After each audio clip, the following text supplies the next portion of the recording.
With the release of W4 version 1.1.0, we have included a great feature that allows you to create portable cases.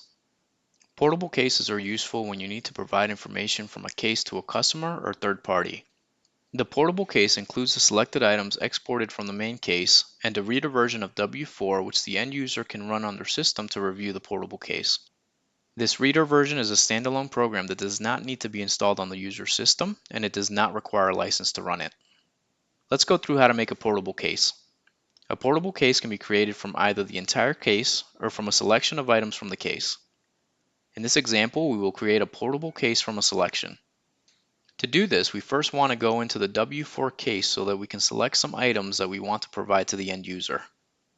For this example, I will select some email items which I want to put into a portable case for the end user to review.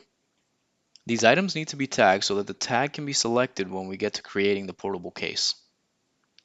Now exit W4 and start W4 again. A portable case is created from within the Case Manager window.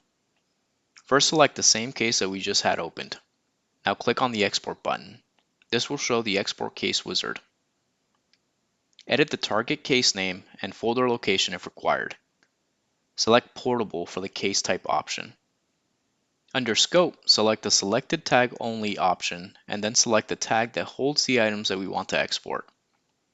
There are some additional options below where you can add other attributes for the exported items. These will be included in the portable case. Finally, click the Export button to start the process.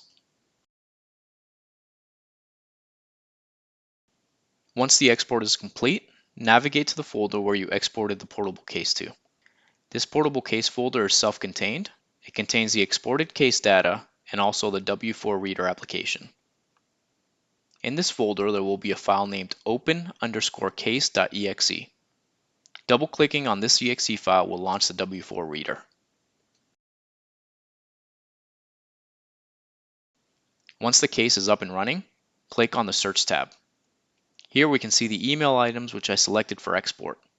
The end user can review, tag, make comments and notes, and export items in this portable case. In fact, the user can do everything that they can do in the regular version of W4 apart from any processing tasks.